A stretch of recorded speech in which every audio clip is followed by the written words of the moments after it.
Thanks, Kate. That's lovely. Right. Hello, everyone. So good evening. Welcome to Stowe Talks. This evening, we're delighted to have with us tonight Michelle Beckett. Now, Michelle's joining us for the first time. I am very confident we will see her again. I've only met Michelle recently, and I am fairly confident that I will be stalking her to become a lifelong friend in the future, because I'm absolutely fascinated as to how Michelle's brain works. Now, Michelle is from ADHD Unlocked, which is, it's a remarkable resource, I think is probably the best way of summarising it, for adults who are grappling with ADHD. Now, tonight we're going to be talking about love and marriage, which is slightly unusual for a divorce lawyer. I'm going to be slightly out of, well, a fish out of water, but no doubt we will be including the good, bad and the ugly for all aspects of love and marriage, which inevitably, unfortunately, does include divorce sometimes. So we're going to be talking about how ADHD affects love and marriage. Okay, it's going to be a fairly organic session. I think we're going to flow where the conversation takes us. Michelle's going to be doing a presentation. And we're going to be doing, obviously, questions at the end of the session, which, as usual, if we could possibly have them in the Q&A function of Zoom, that would be great. We've also got the chat function, obviously, operational. And it's lovely each time we do Stowe Talks to see an emerging community and a bit of support for each other out there on the chat function. As I always say, and everyone's really respectful of this, just be really kind to each other. It is a safe space. These webinars are something we put on for a really broad audience, and people should be able to interact safely and with warmth and kindness to each other. So that's really important on the chat function. I'm desperate to let Michelle get going, actually, but let me see the other housekeeping points I need to cover. If you've been with us before, you'll know that we do record these sessions. Tonight is being recorded. There will be a follow-up email from the team. Kate and Sally are going to be giving us some more additional information, obviously, regarding Michelle afterwards. If other resources pop up in the course of our conversations, etc., we can get the website information and other book, perhaps titles or whatever, to you as well. Safe space, covered that. Now, recording, obviously, we're recording, as I've said. Feedback. One of the things I just wanted to raise before we get into Michelle's presentation is how important feedback is for us as a team. We're a very small team, and those of you who have been with us before on a Wednesday night will know we're not broadcasters. We're only just starting into the realm of podcasting. We are first and foremost lawyers, trying to share our information with as many people as we can. And it's not just information that we've got regarding the law, it's introducing people to contacts that we have or experts that they wouldn't normally meet. And so our webinars are driven largely by A, obviously the information we've got to share, but B, the demand for it. So what you guys are interested in hearing about. We've had some guests where the demand obviously is huge for them to come back again. This sessions again, this guests I know, just like Michelle tonight, I know we'll see her again later in the year. But let us know what you fancy, let us know what you want to hear, let us know what you want to talk about.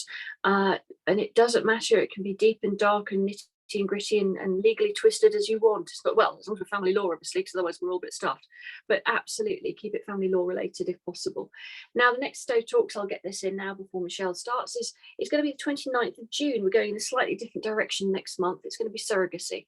Okay, but really interesting topic there. Absolutely fascinating, in fact. But right, so we know where the Q&A button is and we know where the chat function is. I'm delighted to hand over to Michelle tonight. She's got a fascinating backstory, and I'm going to let her tell you all about it and share her experiences and her wisdom tonight with you guys. We're very lucky to have her. Take it away, Michelle, all yours. Thank you very much, Sarah. So I'm going to share some slides with you and tell you a little bit about my story and how it's relevant to tonight in a moment. But bear with me 1 second while I share the slides, and hopefully you will be able to see it. So there you go. Tonight I'm going to be talking about ADHD and its impact on relationships. And fortunately or unfortunately, whichever way you look at it, I have some experience of this, even though I didn't know it. So I'll talk you through why. Somebody said to me once, ADHD and relationships, are they a walk in the park? Well, I'm thinking maybe Jurassic Park, quite possibly. So if you and your relationships are a bit like a walk in Jurassic Park and not the actual park, and I'm guessing that's why you might have joined tonight, then this webinar might be for you. So here's me. I am now 49. I was diagnosed 5 years ago in March 2017 with ADHD. Now, the events leading up to December the 28th, 2016, to all intents and purposes, to the rest of people that saw me doing business presentations, doing live telly and the big questions with Nikki Campbell and my 3 daughters.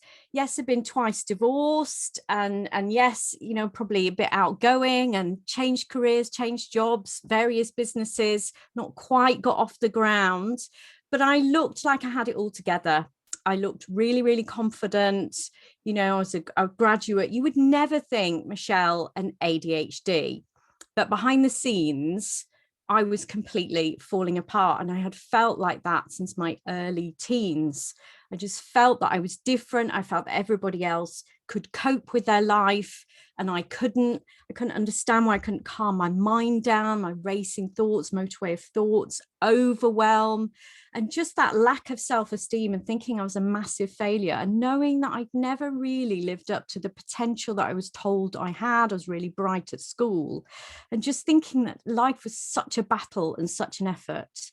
Been twice divorced, and at the time on December the 28th, 2016, I was in another relationship with somebody who turned out to be quite emotionally avoidant and quite cold.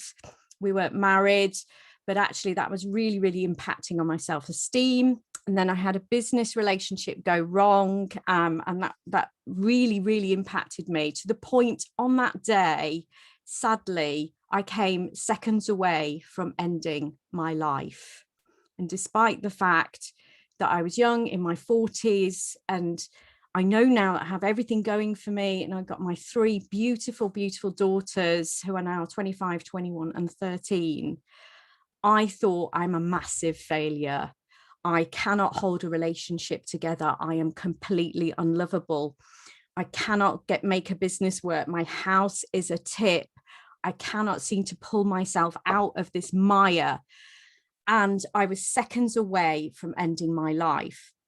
I then went into crisis care, and those events then led on to my diagnosis of ADHD in the March. Sadly, I had to go private. That was a bit of a mess. That's an incredibly long story about ADHD services for adults in this country, which is a bit of a mess. But thankfully, I got diagnosed. Sorry, and get a bit emotional talking about me nearly ending my life, because I can't even bring myself to think about that now. But I'm so glad that I had to hit rock bottom in order to change my life and accept myself and learn all about myself. But I was really, really surprised at the reaction from other people when I got diagnosed. I'm medicated. There's a huge stigma surrounding medication. And I had friends talk to me and go, "You're not going on that Ritalin that turns kids into zombies, are you? Or you haven't got ADHD. My friend's grandson's got ADHD and he jumps into traffic. You can't have ADHD."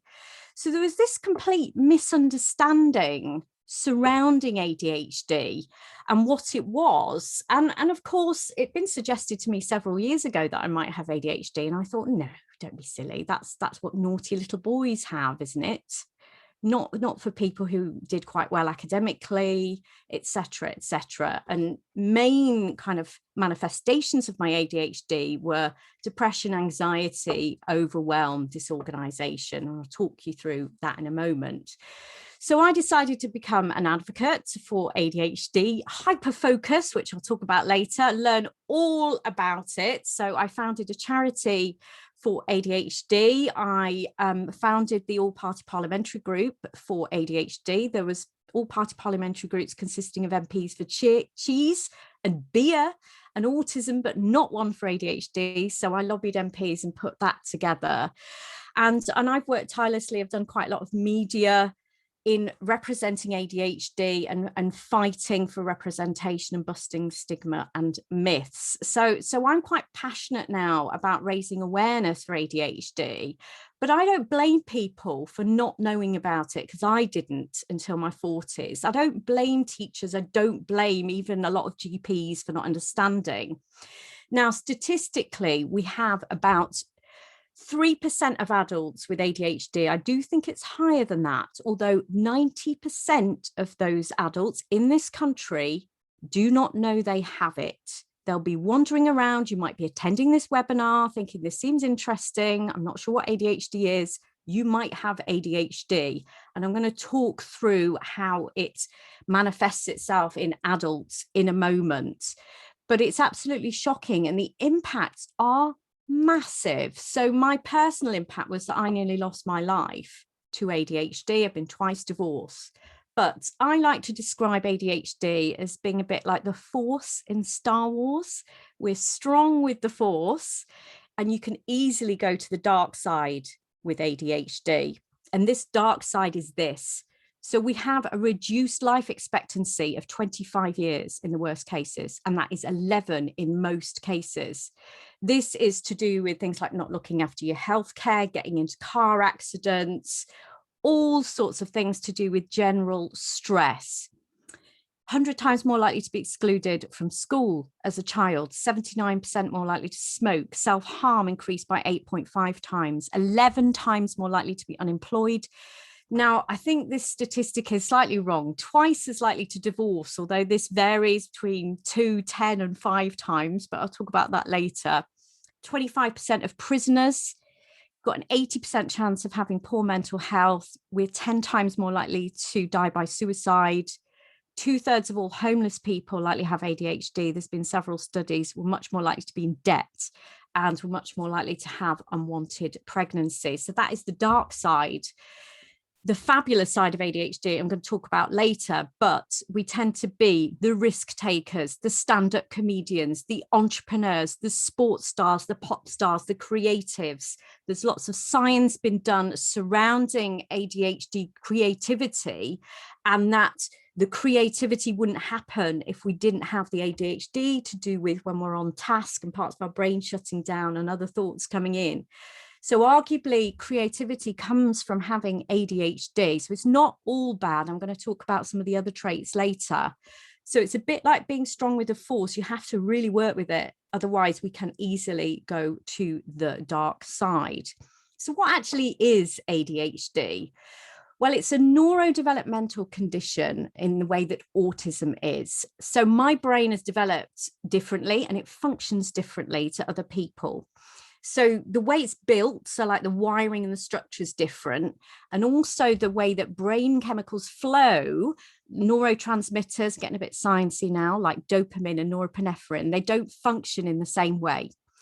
Now, it's mainly genetic and it does run in families. And as I said, 5% of kids and 3% of adults in the world have this. Now, this has been over thousands of studies over decades have consistently shown this statistic. So this is very well proven. But I don't think you grow out of ADHD. People just learn coping mechanisms. And the National Institute of Clinical Excellence have only just recognized ADHD in adults 12 years ago. And until then, miraculously at 3:30 p.m. on your 18th birthday, your ADHD just disappeared and you became completely normal. So until it was recognized, that obviously that's me being flippant, but I don't think you grow out of ADHD. It just becomes less apparent. And it's as hereditable as height, which people don't know. So these are some things you may not know about ADHD. Now, it does show up very differently in different people. Now, officially, it shows up as challenges with inattention, hyperactivity, and impulsivity. Most people with ADHD have a combination of all three of those, but sometimes just one or two. What used to be called ADD, or attention deficit disorder, is just the inattentive part without the hyperactive impulsive bit.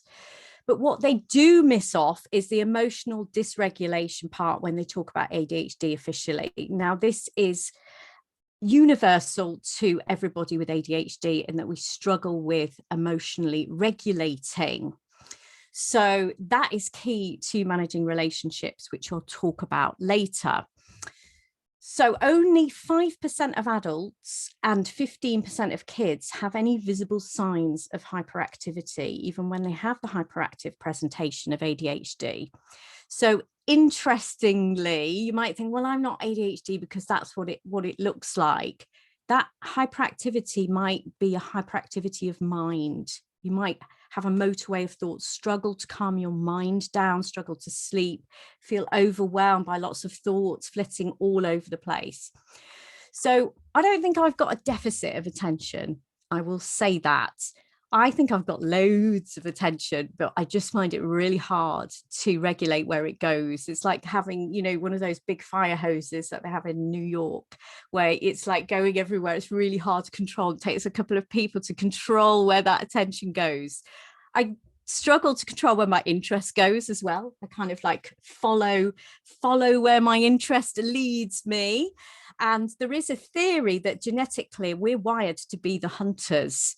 So we don't do well in the farming world and the world where we have to do VAT returns and remember to buy the milk. We're the hunters and the pioneers. So that's where we do well. So my thinking jumps about and is nonlinear. You will notice this on this webinar. And sometimes my brain will latch onto something and I'm super or hyper focused. So it is a myth that people with ADHD can't focus. We can focus. We just can't switch it on or off. And the remote control is missing and somebody else has got it, changing the channels as to what we focus on at any given time, which can be fun. So most of these challenges with ADHD are to do with a part of the brain called our executive function system, which is generally housed in the prefrontal cortex. So our ability to regulate attention and emotion is part of that system. So it's a bit like the command and control part of the brain. So it's a bit like at the deck of the ship. There's not many people working on the deck of my ship, which is why it's a bit chaotic. The messages get a bit mixed up. Who's the captain here? No idea. So I struggle to plan. I struggle to prioritize, to sustain effort, to motivate myself, unless I'm really interested in something, in which case it cannot switch me off it. And I struggle to break things down into smaller steps, inhibit my impulses and emotions. And I sometimes get distracted without even noticing that I've done so. And one of the biggest features for adults with ADHD is procrastination. So there's all sorts of reasons for that. If we're not interested in something, or we've got a bit of perfectionism fear going on due to our low self-esteem, we really struggle to get things done and we put things off until the last minute and we let people down. And I'm going to talk about how that impacts relationships in a moment. But here are the 8 official executive function challenges. So working memory, so you can see how that might impact on relationships, emotional control, flexible thinking, planning and prioritization, task initiation, impulse control, organization, and self-monitoring. Now, I would like to just have a think about those 8 executive function challenges, which we cannot help to struggle with. This is part of our disability. We are wired differently, and how that can impact on relationships, because all of these executive function challenges are fairly important in a relationship. So the impact of adult ADHD on marriages is terrible for couples if one or more partners have got the condition. And I hate to say this, but birds of a feather flock together. So if you've got ADHD, a lot of your mates will have ADHD, maybe your partner, because you're attracted to very similar types. Now, some research suggests that marital maladjustment rate may be close to 60% for people with ADHD. And I can't find a statistic on the divorce rate. It does vary between twice as likely and 10 times as likely, and it's different according to age, but it has a massive impact. So if we could just have that takeaway and that 60% maladjustment rate, and just acknowledge that it has such a huge impact on marriages. And I'll talk about mine in a moment, because I've been divorced twice. But I asked Facebook, what challenges you have in your marriage. I have anonymized these replies. So these are very recent. These were collected in the last week from adults with ADHD about how ADHD impacts on their relationships. I'm just going to leave these here. And if you do get a copy of the slides, you can have a look at it in more detail. But this lady here, 1 failed marriage, multiple breaks up, lots of wrong people, nearly a 2nd failed marriage. It's only because of my late diagnosis we finally found what my challenges were. My husband just thought I was self-absorbed because I wouldn't listen to his chat and constantly drone on about my work, etc. Because when we get excited about something, we can't shut up about it. He is now more tolerant of my mess piles and paperwork clutter. He just thought I was an arse for wandering off mid-conversation or start talking about something completely unrelated to what we were just discussing. I was deemed inconsiderate and selfish, and yet I felt angry that I was always putting others before myself and felt attacked by his comments. Our communication has definitely improved, and he knows not to try and have heavy conversations after 9 p.m. because by that point I'm mentally and physically drained by life. I really loved this quote because it sums up so many of the challenges here. It sums up the fact that you can't help where your attention goes, what you say. I remember somebody saying to me in my 20s, you know, that holding area for your thoughts before they come out of your mouth, and me going, what, there's a holding area? Some of the things that come out of my mouth are a surprise to me as they fall out. So there's all of these challenges about what you say, mess, clutter to do with organization, interrupting, wandering off mid-conversation. They feel as if you don't care, we can't help it. Then when they pull us up on it, we feel really attacked because we feel like we're really doing our best and we're going all out and we're run ragged, trying to prove that, you know, trying to just get the basics done. So this is really important that this lady said about ADHD in marriage. I'm not going to go through all of these now, but I've just put these here. Forgetfulness, losing things. I know one of our members, they couldn't go on a family holiday to Australia. They had to, the husband had to go with the kids himself because she lost a passport, couldn't find it, had to go and get another one, didn't go on times, or this kind of thing. Things like interrupting, scattiness. And one of our other ADHD Unlocked members said that they had to leave to catch a train to go to a wedding. She put a dress on at the last minute, it didn't fit. So then she got a sewing machine out, but they had to leave 2 minutes ago, and her husband was going absolutely bonkers because she was on the sewing machine with the dress. So it's this kind of time management issues. So all of these things to do with, I feel really guilty now. My husband's been diagnosed because I got really frustrated with him. All of this kind of thing. So losing keys, just looking like you're wandering through life, being a bit of a scatterbrain, and not really paying attention can be incredibly frustrating for others. And I do get that. So here are some common challenges that we have. So emotional regulation. And remember, we can't help that. Medication does really, really help. My ADHD medication really helps me modulate my emotions, and it really helps improve my executive function. It helps with all areas of executive function. But we can really fly off the handle, and we can go from 0 to 100 really, really quickly. I used to get terrible road rage when I was unmedicated, really uncharacteristic. I mean, I am quite mild-mannered, but I did get terrible road rage. But just that the feelings of rejection as well, rejection sensitivity, rejection sensitive dysphoria is common to all adults with ADHD. And it almost feels like we're being stabbed when somebody criticizes, or we perceive criticism, or we take something the wrong way. We can go from feeling fairly normal to almost suicidal within a few moments, and just feel absolutely devastated, shame, burning shame, and that sense of rejection is really important to acknowledge. Overwhelm, tiredness, and burnout are also really important. We do get so overwhelmed and so tired all of the time. We've got so many thoughts. Our brains are lighting up in different areas. We're using so much more energy. We don't filter information. So we're having so much more input on a daily basis, so many more thoughts. And controlling those is just massively, massively tiring. So if a partner wants to talk about something, late at night, as that woman said, who had commented on my Facebook post. You can't do it. My brain just won't do it. Sometimes I feel like my IQ is 50. You know, some days it's great. You know, I feel like it goes from 50 to 200, not often in between, but I feel like my brain's full of cotton wool and I can't possibly have that conversation. And then it looks like you don't care. And then, you know, maybe you promise that you do something, or you promise you do the ironing, or you promised you fill the car up with petrol, but you forget, or you're overwhelmed, you're so tired, you say, I'm so tired, I can't do it. And it looks like you've let people down. Impulsivity, impulsive spending. Many people with ADHD might, you know, have problems with using alcohol or substances to calm their minds down. Gambling as well can be a problem, impulsive spending, debt, that kind of thing, or just saying things impulsively, saying the wrong thing, you know, and listening and interrupting can be a huge problem as well.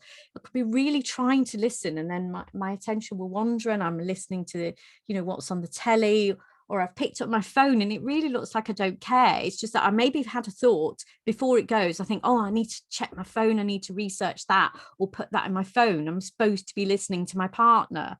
So this can be really, really detrimental. Communication skills as well. All of these factors can play into this. And actually what can happen is the partner can shut down then, or get into that blame mode or parent-child dynamic where they're kind of trying to parent you and you feel got at all the time as the ADHD partner, and you feel resentful of them, and you feel like they don't understand you and they're patronizing you all the time. The other thing to be wary of is when we do get hyper-focused on projects or things like air fryer for me was a few weeks ago, and I spent days researching which air fryer to get, and then, you know, all sorts of recipes, and I get really hyper focused on something, or I'll pick something up that I want to research, I'll learn all about it, and then I'll just ignore what needs to be done. My brain cannot switch off it, and that can make your partner feel not very special as well. Lack of attention as well given to your partner, lack of attention to the house, to details, etc., etc. So these are some common challenges. And how can that spill over? So we're often late. That can really annoy our partners. We're inconsistent. Some days we seem like we've got it all together, and some days we just don't. And that can be really frustrating. Which kind of partner are you going to get? Are we really unreliable? This can be really frustrating. Mess, clutter, disorganization can be really frustrating for the other partner. Money, debt, spending, forgetting and losing stuff like passports and keys and wallets and all sorts of things that really has an impact on other people's lives. Or you might have borrowed something from somebody and lose it. The other thing is that we do sometimes struggle to set boundaries or say no, and then we'll let something carry on, but then we'll blow up because we haven't set that boundary. Well, you know, I can't stand this. Rather than setting it and carefully having that communication beforehand, we've let things go on too much. And we seem really oversensitive as well. And the other area is having either a really high or low sex drive, and that can be really inconsistent. So many ADHDers have a very high sex drive at times, very interested in sex, you know, get the dopamine rush from sex, but also we can then focus on something else and completely lose interest. So that inconsistency can really impact our partners and make them feel really rejected as well. And the other thing to consider is that, remember what I said about it being as hereditary as height, ADHD, so 80% hereditable. If you've got kids, one or more of your kids is likely to have it. So then you're dealing with kids who you may not know have ADHD as well. And then you've got parenting disagreements. One might be a lax parent, one might let things go. You've forgotten to do this for such and such a child. That can cause all sorts of problems as well. The other thing to mention is that people with ADHD are far more vulnerable to abusive relationships. And I read a statistic somewhere, I couldn't find the data to back it up, that said we are 90% more likely to end up in an abusive relationship. And I'm just going to go through several of the reasons now, so I want you to bear that in mind. We feel flawed from childhood. So we have low self-esteem because we've had those negative messages about being lazy or a failure or messy or etc., or being scatty. We're much more vulnerable to gaslighting because we have poor working memory. So no, remember, and we'll believe them. No, this didn't happen. So we'll believe them. And sometimes when we're focused on other stuff, we go into autopilot mode. So we'll go along with events and we don't question until you go, hang on a minute, what happened there? We can often be attracted to emotionally cold people because we feel that maybe if we win their love, we'll feel more worthy. Maybe we feel that love that you have to win is of more value. And then you're proving yourself to yourself. We're more likely to have had parents with alcohol or substance abuse problems because people with ADHD are more likely to abuse alcohol or substances. 30% of alcoholics or substance abusers have ADHD. So then you may have come from a home where you've got alcoholic parents or abusive parents as well. So then you've got all of that child trauma that's all mixed in and actually inseparable from your ADHD. Some people have an addiction to hot and cold or roller coaster relationships because you get the highs and the lows. And then you get a bit of a dopamine hit, which we're lacking in dopamine because of our different brain chemistry from the drama of chasing bad boys or girls or unavailable people. And then we're people pleasers as well. We feel like we have to make up for our flaws and the things that we can't help that we do. So we try and impress people instead of asking ourselves, is this person right for us? Maybe in an early date, we try and our initial instinct is, how can I really impress this person? So we also lack boundaries. We can be quite codependent and we can be impulsive and risk taking. I agreed to marry my second ex-husband after a week of a relationship. So that should have been a red flag for ADHD in the first place. And we get really hooked on those love chemicals. So what can we do together if we are in a relationship with where one or both of us has ADHD? Now, my ADHD symptoms and traits are massively increased if my tank is empty, if I'm tired, if I'm hungry, if I'm hormonal, if I've been overwhelmed, I'm doing too much. So make self-care a priority, and that gives you the space and time to be able to communicate and to have a bit of thinking time before you react to a partner. The other thing to do is to sit your partner down, and they have to really, really understand ADHD, both of you do, and how it impacts on both of you. Safe communication is a priority so that you both understand it. Set times in your diary if you're really busy to check in with each. Can we just do a check-in? How are you feeling? What's going on here? Letting go of the non-vital stuff, because we tend to, go, oh, I've done that again, or they've done the dishwasher, loaded the dishwasher wrong, or this sort of thing. It can really build up in our heads, and we can really focus on the negative. So really focus on what you do appreciate about your partner. But working as a team, say, look, I find this really difficult because of my ADHD. How can we work together on this? Can we put post-it notes on the front door the night before so I don't forget this? What can you do to help me? I'm trying, can we get some external help? We do help our members, and I do help individuals with this. And even body doubling, that's like doing something with somebody else. And, I sat and finished my website the other night, but I said to my partner, can you sit with me and make sure I do it? And I said, I'm going to do this section now. And because I told him I was doing it, he wasn't even helping with it. He was just sat with me, made sure that I did it. And then letting go of that guilt that we feel, and letting go, if we can, although we might have decades to undo, of feeling flawed, and thinking, am I people pleasing here? Looking after you, making your own self-care a priority, having your own oxygen mask on first, but also thinking about the other person and having that space to fall back, and being aware that you can easily fall into that parent-child dynamic where one of you's nagging and going, have you done such and such? Have you forgotten such and such? So these are just some things I can do. But it's really important, name it, tame it, accept and understand your ADHD thoroughly. That's really vital for both partners, so you get it. And acknowledging it has a huge impact on a relationship, not brushing it under the carpet and not self-blaming, but both partners have an equal responsibility for working through those impacts as a team. It's not just down to one partner going, well, you've got ADHD, sort it out.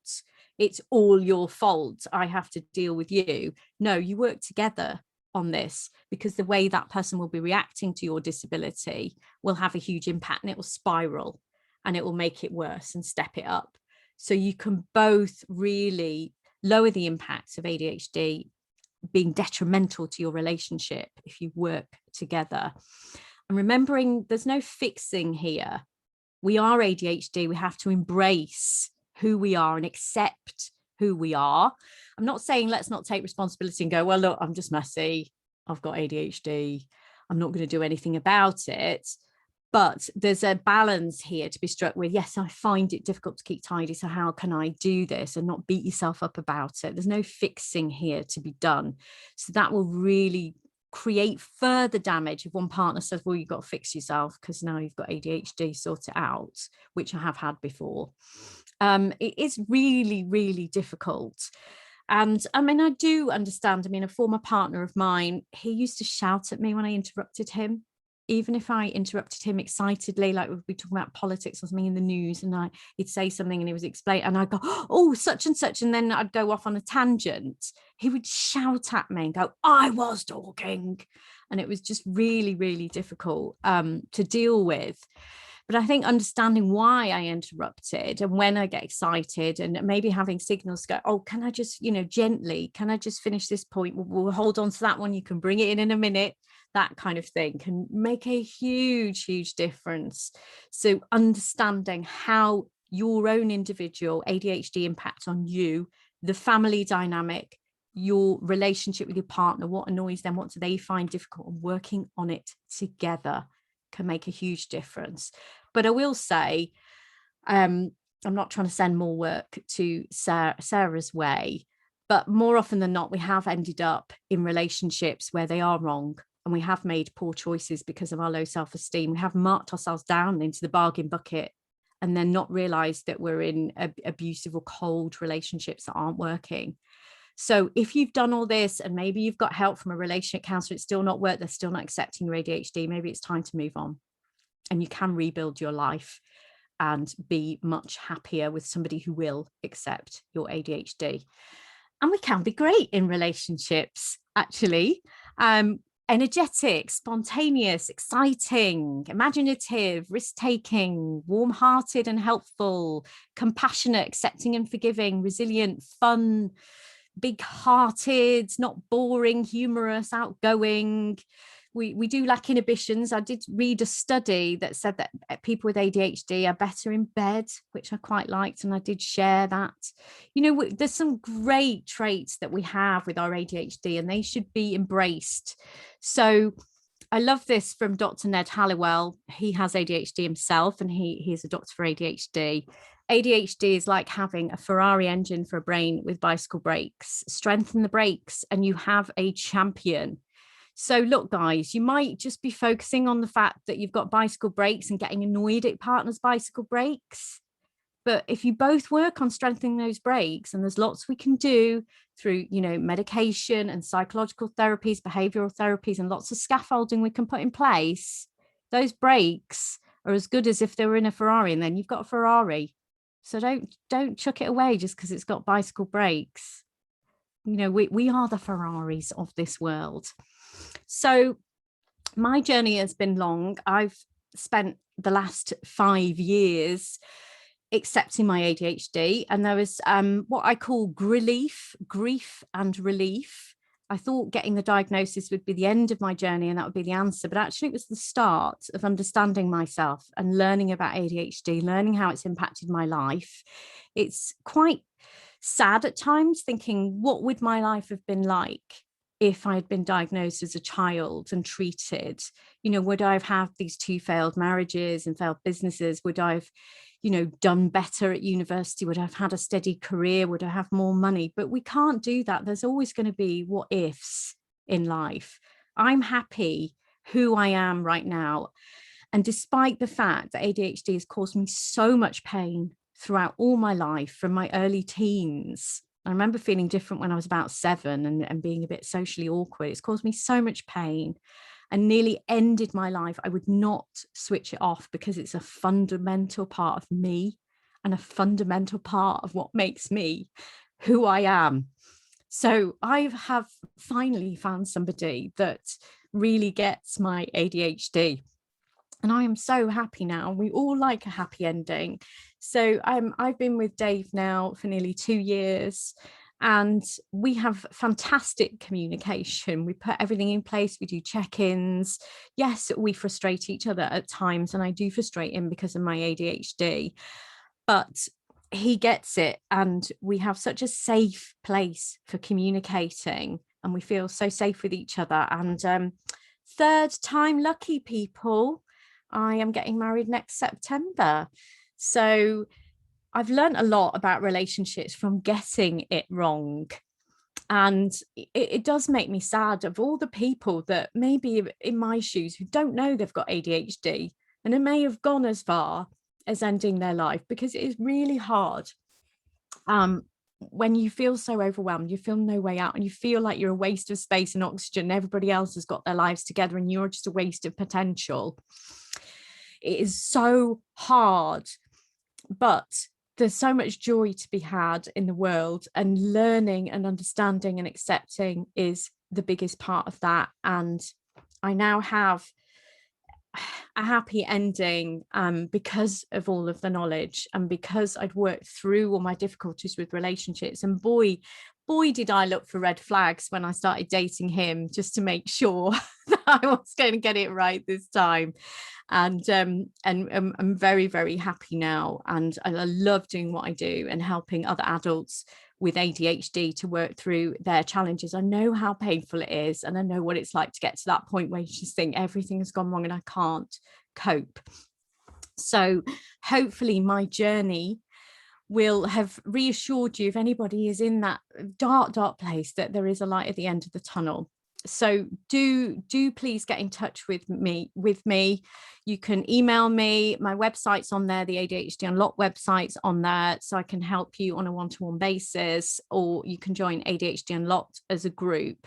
And if you've got any questions on ADHD, if you think you might have it, I can talk you through as well. We can do, maybe 15 minutes on the phone, and I can talk you through that. But that's me. That's my journey. And sorry about getting emotional. No, I'm not going to apologize, because we do get emotional when we have ADHD, and that's part of us being who we are, and I'm going to celebrate that. So if anybody has any questions, please let me know. I haven't been seeing any of the chat, so it's all going to be a massive surprise to me, so I have to see it afterwards. There's a lot of love. There's a lot of love. Michelle, you're remarkable. Absolutely remarkable. I'm so pleased you've come into our lives. Absolutely. And I love that presentation. That's probably one of my favorite this year. I'm not sure I'm allowed to have favorites. That might be told off for that. We've got a few things to work through, if that's okay, a few questions and things to kind of deal with people's main kind of queries. We're going to jump around a bit. We always tend to with questions.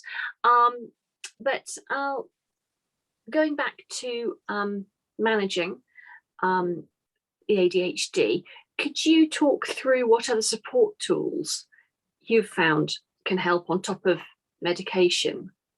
Yes. So I've tried many of the support tools on their own before getting medication. They don't really work unless you understand ADHD and they're applied through the ADHD lens. Medication helps tremendously, but medication on top of behavioral therapies. But there are a lot of people that, in fact, can't take medication for whatever reason. It does work really well for about 80% of people. It is one of the most effective medications in the whole of medicine, physical and mental health.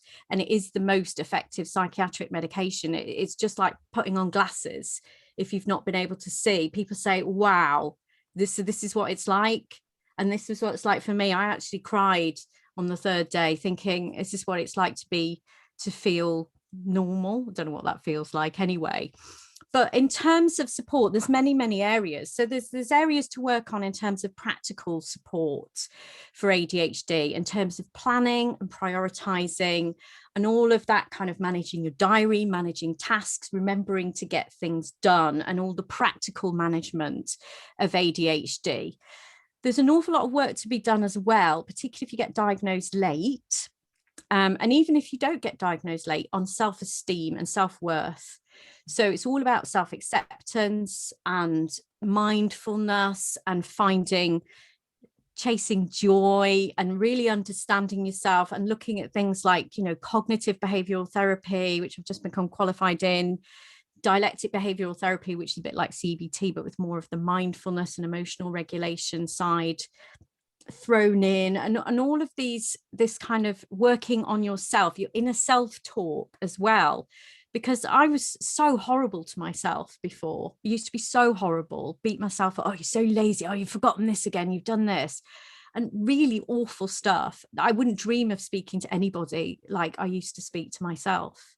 So if you've got really poor negative self-talk, that is something that really needs to be worked on, and try to be comfortable in your own skin, and working on things like the people pleasing aspect, and the fact that we feel, like we're inferior, if you like. And then there's aspects to do with relationships at work, relationships with friends. We tend to be not very good at keeping up with friendships, or let people down, even though we love people. We might forget to text people or reply in our heads, that kind of thing. So relationships with your kids, with your parents, with your significant other, and your work colleagues as well. So there's a lot of work to be done around communication, as well as putting in place the scaffolding around all the executive functions, like being late and managing, forgetting to do stuff, that kind of things.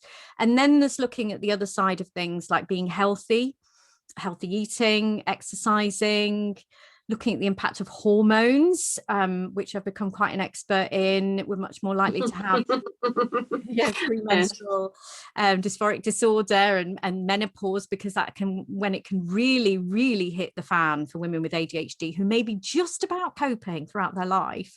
And then when you add on the brain fog in menopause, that's when the house of cards completely falls down. They've always just about kept the head above water.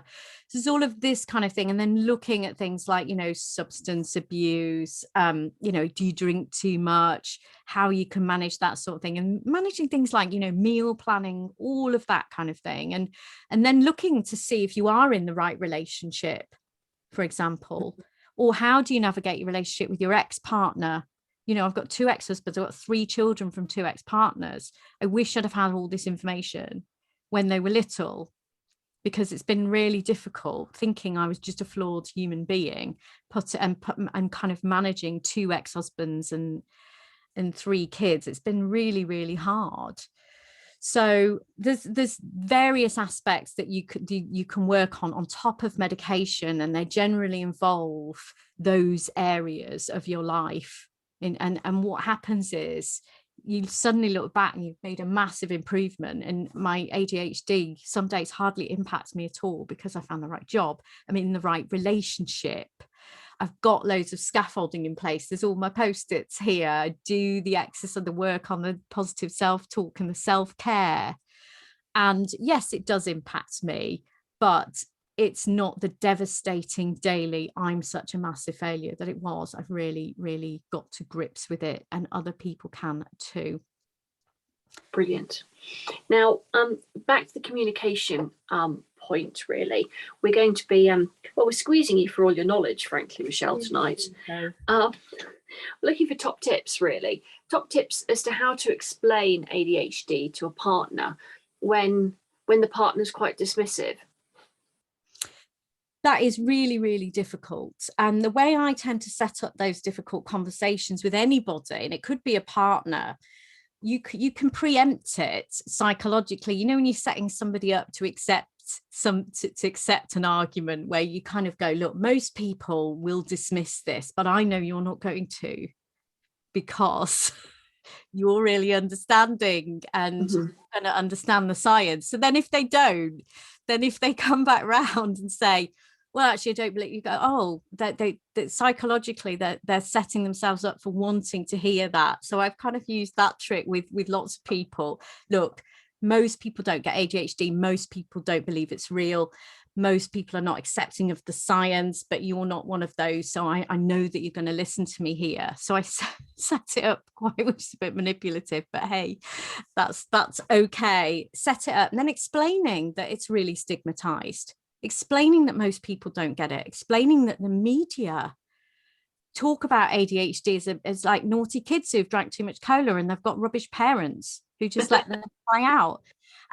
It's all of that kind of thing, explaining that the media portrays it as this, explaining that the media portrays medication in the wrong way, and that the media doesn't get it, and wider society doesn't get it. So I need you to understand me, and here's what it is.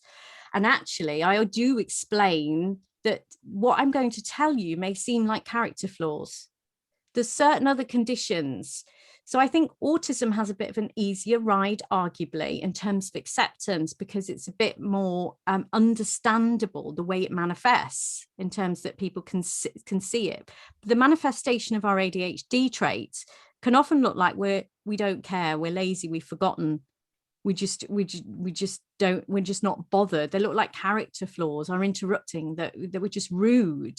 And sometimes when I get really excited, and I used to be called a drama queen all of the time, because get really excited about stuff, or I'm passionate, or I get angry about issues and politics, that all of that kind of thing.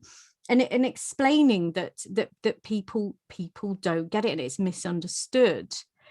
So that sets up that conversation to then go into the fact that, look, I know a lot of people have the things that I suffer from. Anyway, we all forget things.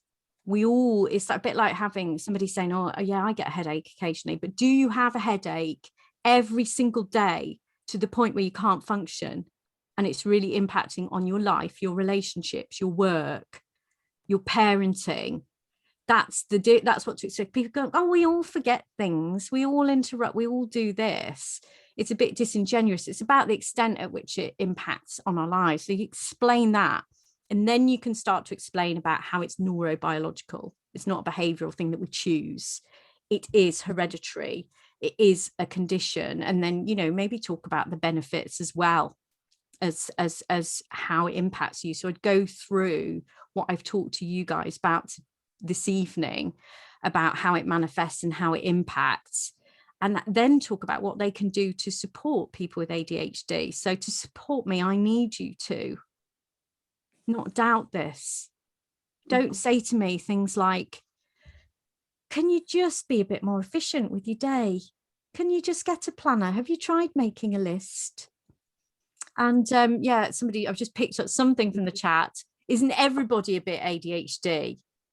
But that is really disingenuous to look at the statistics. I don't know many adult ADHDers that haven't thought about ending their life. And I nearly did. I know several adults that have ended their life, and people that I was talking to. I feel like saying, how dare you say that this is not really, really important to understand? And once people do get it, then we're much more likely to have our mental health cared for, not be in that position. It's people not understanding and not accepting us, and thinking that we're character flawed, that makes us feel so shamed and so bad, and such a waste of space, that we feel like there's no way out, and that we believe what people say. So talking to them about the importance of it and the impacts, I think, is important too. Sorry, I went on at length there, Sarah. No, that's great. I love that. And I love these sessions, because everybody is so honest as to how they feel, and we all share so much. But presumably for you, that was your motivation behind ADHD Unlocked, because it's quite a mammoth task setting that up, and the training that you've done. That's alongside the media work you've done to raise awareness as well. I mean, it's pretty massive. Yeah, it's great when an ADHDer gets what we call are really on it, because we can't stop us. When I was setting up the all-party parliamentary group, I would not have been able to stop myself. It wasn't as if I had a choice in it at all. It was as if something external to me was driving me along. And this is why we can be so successful as pop stars and entrepreneurs, and because that drive, it's almost as if it takes on a world of its, a life of its own. We can't stop ourselves from doing that. And if we are passionate about something, we can really thrive. If we're interested or passionate about something, we can absolutely thrive. If we're put in a boring job where we're bored, and it's a disaster. Okay, I totally understand that. I'm going to bring it back down to a parenting issue now. Obviously, you're talking about how people with ADHD are larger than life. There are creatives with a capital C. They're hugely successful, and they come with huge characters. So if we look at parenting, for example, teenage daughters, how do you set boundaries? Well, to keep them safe, to keep you safe, how do you do that? It's really, really difficult. And I have learnt the hard way. I've got my older two now in their 20s. And I think my middle daughter will not mind me saying and sharing that she was a challenge to parent, to say the least, when she was a teenager. And it was incredibly difficult because neither of us knew at the time about ADHD. So that was really difficult. And I know sometimes my kids have been a bit embarrassed of me, actually. They've said, "Oh, Mum, you're so extra. You're so extra." Because I'll, really outspoken or do such and such, and I hate injustice. So I'll always speak out. And, if somebody's doing something to somebody else in a public place, I'll be straight there. And sometimes, what teenagers like, they get a bit embarrassed. It is really difficult to set boundaries, especially when you're not been used to setting boundaries yourself and you haven't learned about that. So just being really open with your kids now. And this is what I do with my youngest. So yeah, in terms of parenting her, she's now 13. I'm really honest with her. She understands my ADHD, and we talk it through, and we'll sit down and talk through and go, "Look, I'm having problems with you doing this because on the one hand, I want to keep you safe, and this is the danger. But on the other hand, I do want you to go out and have fun with your friends. So what do we do together to deal with this? How can we work as a team?" So then it stops that adversarial side. So she thinks I'm on her side. It's like, we're going to come up with a solution together. I'm not going, "You're not going out such and such. You have to be back at this time." I set her up to be on the same team as me and go, "I'm struggling with this. Can you help me?" I see. That's clever. Yeah, that's remarkable. That's good. Going from teenage daughters to older women. Now, for us at Stowe Talks, menopause has been a pretty massive subject. It's a pretty massive subject generally, for us as a firm, for us as divorce lawyers, helping women get through divorce when they might be suffering from the menopause as well. You have a real insight into women generally, women with ADHD. You've been a co-author on there's a scientific paper that you've done, females with ADHD.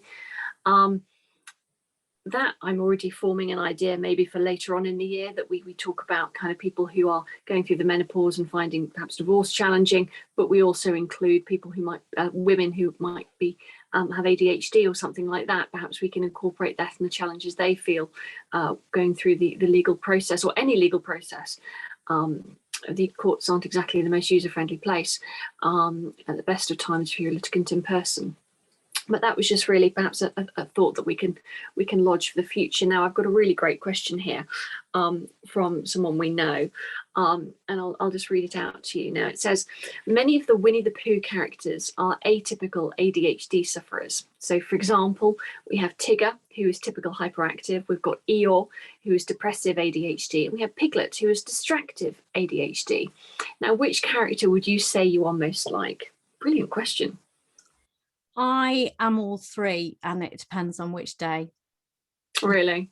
Yeah, I can be all three. I'd like to think I'm mostly Tigger, but no, I can definitely be all three, because I have combined ADHD. I think if my tank is full and I'm not tired and overwhelmed, I tend more to be a Tigger and the excitable. Mm-hmm. But when I'm feeling tired or hormonal, And I know I've just gone on HRT, so it's very relevant, all of this menopause stuff. I'm 50 this year.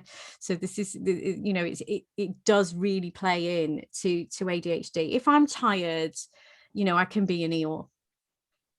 Mm-hmm. And sometimes a Piglet. But it does, I tend more to be a Tigger when my tank is full. Yes. Great question. So thank you. I love that question. It's really cool. There's an interesting comment just to carry on with the female theme here. And it's also kind of ADHD and autism. Why do women frequently suffer to get a diagnosis much more than perhaps male counterparts? Here's an hour's diatribe from me. It's neurodiversity is a feminist issue. A lot of the research on ADHD and autism was all done on men and boys, and particularly with ADHD, it was done on young boys.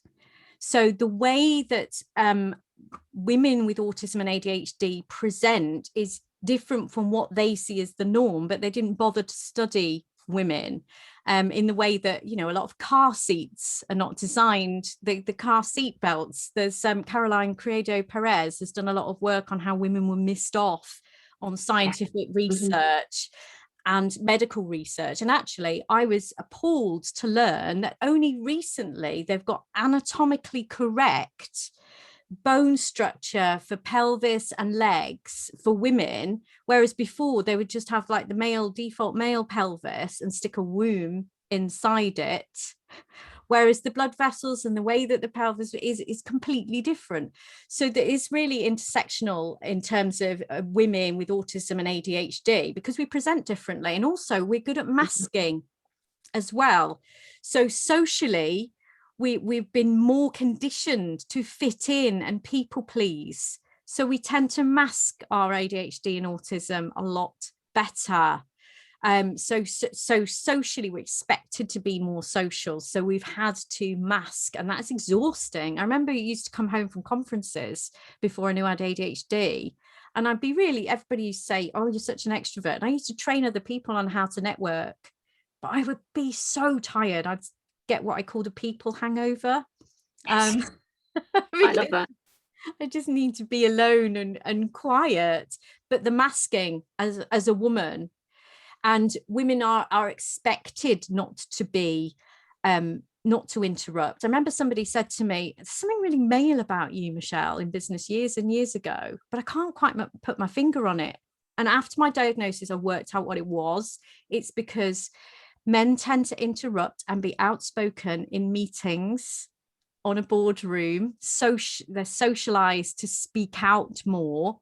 So because I naturally did that, because I'm uninhibited and I don't have a filter, that's why people thought I was more male. So there's really interesting dynamics here. And there is an awful lot of work to be done on GPs and teachers and social workers and everybody recognizing ADHD for both men and women. However, with women, it's often just put down as depression. It tends to manifest in less outwardly and more internally, more of an internal kind of, I suppose, hyperactivity or internal maelstrom of emotions, rather than men tend to either be physically hyperactive or act out or driving offences or drinking whatever, that kind of thing. Okay, that's pretty fascinating.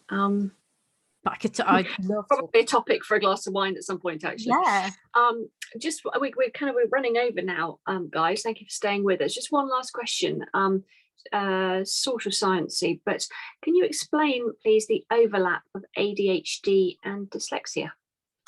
Yes, I'm really, really interested in this. Now, what I tried to do when I learned all about ADHD was I'm trying to separate out all the other neurodiversities, including dyslexia, dyspraxia, and autism. And in fact, the more that I tried to unpick them and separate them and put them into silos, the more enmeshed they all became. So now I describe it as being a bit like a buffet table. So it depends how palatable you want it to be. And so you might have a few traits of autism and a few traits of ADHD, and you might have trouble reading and dyslexia, or you might be, I'm a bit dyspraxic as well, and my eldest daughter's dyslexic. And it's so interrelated. And there are some scientists who actually believe that dyslexia is a presentation of ADHD. Mm-hmm. And I know that dyslexics would say it's the other way around. And I went to an autism conference where somebody tried to present all of the ADHD symptoms and traits as left-brained autism, but just completely removed ADHD from the conversation. So I did pick her up on that afterwards, because we're fighting for services as it is, without it being. But I do get it. There is an awful lot of crossover. I find that nearly every dyslexic person, and I think some studies have put it at 70-80% of crossover. If you've got dyslexia, you're going to have ADHD as well. Wow. So much higher than I was anticipating, much higher. So it's fascinating. And the more I try to unpick it, the more enmeshed they all became. So now I view it as like, which bits of the neurodiversity buffet table do you have? Do you have emotional dysregulation? Yeah, we've got a bit of that. Do you have a bit of inattention? Yeah, we've got a bit of that. So it's really interesting. Wow, it's fascinating. Just really to round off, one of the things I just wanted to mention, it's not really a question, but one of the things I wanted to mention really is, as you all know, what I do for my day-to-day living, obviously, is I'm a divorce lawyer. And one of the difficult things for people with ADHD is obviously navigating the divorce process if, unfortunately, things don't work out. It's difficult. You know what? It's really hard. It's hard for people who don't have any disability, people who aren't affected in any way. The court system, if you're doing it yourself, is difficult to navigate at the best of times. If you're needing to have the help of a lawyer, there's the expense issue, of course, but it's also quite difficult if your lawyer doesn't understand how ADHD makes things challenging for you. And I think what researching for tonight's session and meeting you and talking to you about has made me very aware that in the past I won't always have been I haven't been as patient as I should have been with people when clients have struggled to gather together information or give me dates, for example, or produce bank statements or contact a third party to get some information within a certain time frame. I haven't been patient with them. And moving forward, obviously, we're committed to improving how we as a team, particularly my team, we feel very strongly here in Yorkshire, as to how we can be better as lawyers. I think maybe that's a bit more of a conversation to pick up with in the future. Obviously, maybe not for tonight's webinar. We are now over time. Cracking. Well done, guys, for staying with us, everybody. Thank you very much. I don't really want tonight's session to end. I've learned a huge amount, and I've got a huge amount in my mind for going forward, if that's okay. Michelle, I must say, when you've been talking, you won't have seen it all, but there is a lot of love for you in the chat, and there's a huge amount. Obviously, there's one comment in particular about how ADHD Unlocked, someone feels that it's literally saved their life, and that is high praise indeed. That is awesome and lovely to see tonight. So thank you very much for your time. Thank you very much for your honesty, and we will see you again soon. Thank you so much for having me. I love talking about ADHD, and if just one person can understand themselves and improve their lives so much as I have, then it's realizing they've got ADHD, then it's all worth it. So I don't want anybody else to go through the pain that I have. Wonderful. Thank you very much. We will speak again. Thank you very much, listeners. We will see you again soon. As I say, different topic next time. Surrogacy. I need to swat up on that as well. 29th of June. We'll see you then. Okay. Good night, everyone. Take care. Thank you.